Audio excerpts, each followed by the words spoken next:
मित्रों नमस्कार। मनोकामना ज्योतिष में मैं हाजिर हूँ।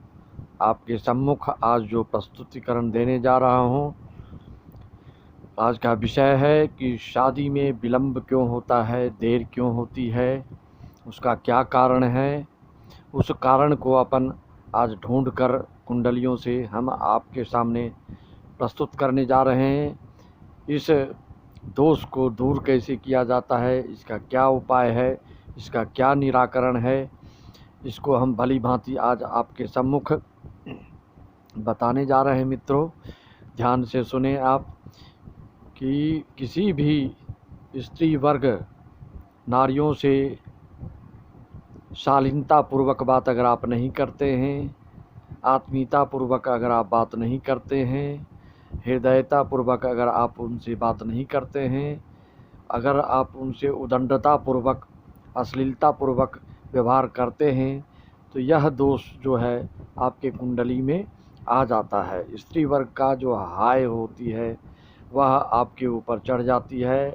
इसको हम कैसे पहचानते हैं, इसको हम कैसे समझते हैं, इससे हम कैसे अवगत होते हैं, इसको हम कैसे ज्ञात करते हैं, मित्रों उसको बताने जा रहा हूँ। ध्यान से आप सुने और उन सब चीज़ों से बचें।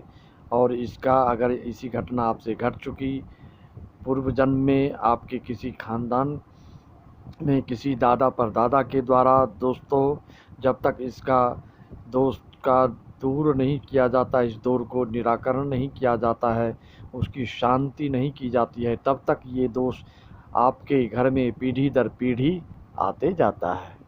तो मित्रों इसके लिए क्या करना चाहिए आपको, और इसको हम कैसे समझें कि हमारे ऊपर स्त्री ऋण है। जिनकी कुंडलियों में स्त्री ऋण का योग होता है तो उसके ये लक्षण हैं कि उसको ना बहन से जमता है, ना माता से प्रेम होता है, ना स्त्री वर्ग में जो भी उनके रिलेशनशिप में होते हैं उनसे किसी से उनका लगाव नहीं होता है। किसी भी स्त्री से वार्तालाप में वो अगर व्यावहारिकता नहीं दिखाते हैं, शालीनता नहीं दिखाते हैं, तो ये दोष आपकी कुंडली में आता है। इसका प्रमाण आप ऐसे समझ सकते हैं कि अगर आपकी कुंडली में बुध के साथ राहु बैठ गया हो तो आपके ऊपर समझो स्त्री ऋण चढ़ा हुआ है। शुक्र ग्रह अगर आपकी कुंडली में पीड़ित है, किसी ग्रहों के द्वारा प्रताड़ित हो रहा है यह ग्रह, तो आप समझ जाएं कि आपके ऊपर स्त्री ऋण है। चंद्र भी अगर विशेष पीड़ित हो किसी के द्वारा, किसी ग्रहों के द्वारा, राहु केतु शनि के द्वारा पीड़ित है, तो आपके ऊपर स्त्री ऋण का दोष है। कुंडली में इन सब चीज़ों को देखने से, दर्शन करने से आपको पता चल जाता है कि आपकी कुंडली में ये दोष कहाँ से कैसे आया।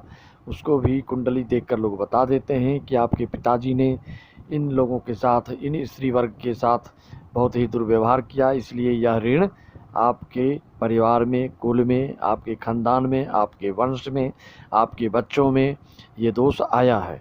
तो मित्रों जब भी आपकी कुंडली में शुक्र, चंद्र और बुध ग्रह पीड़ित होता है तो आप समझ जाइए कि आपके घर में स्त्री ऋण है और आपकी शादी में बहुत ही विलम्ब कर देता है, बहुत ही देर हो जाती है।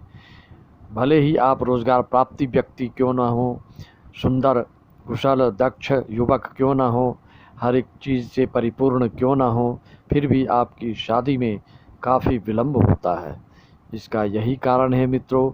इसको आज आपके एपिसोड में आपने ये समझा कि स्त्री ऋण कैसे उत्पन्न होता है। इसको दूर करने के भी कई सारे उपाय हैं, टुटके हैं। इन सब चीज़ों को करने से भी आपको बहुत राहत मिलेगी।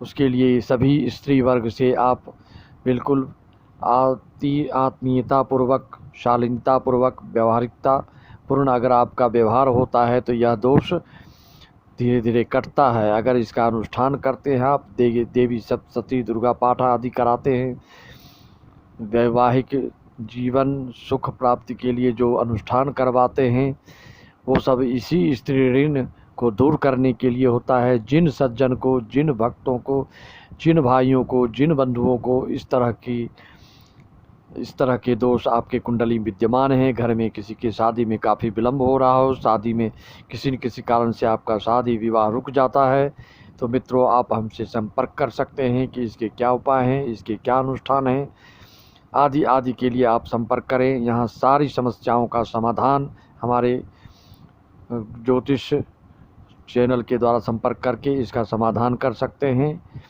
और स्त्री ऋण को दूर कर सकते हैं। इसके लिए आप निरंतर मनोकामना ज्योतिष को देखते रहें। सभी मित्रों से विशेष निवेदन कि आप बेल आइकन दबाएं, शेयर करें, सब्सक्राइब करें।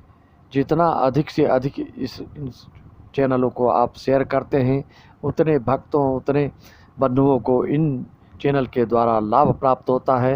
इसलिए छोटे से आपके सहयोग से बहुतों का बहुत ही हित होता है, बहुत ही शुभ फल प्राप्त मिलता है। तो मित्रों इस चीज़ के लिए आपसे बारंबार निवेदन कि शेयर सब्सक्राइब अवश्य करें। धन्यवाद।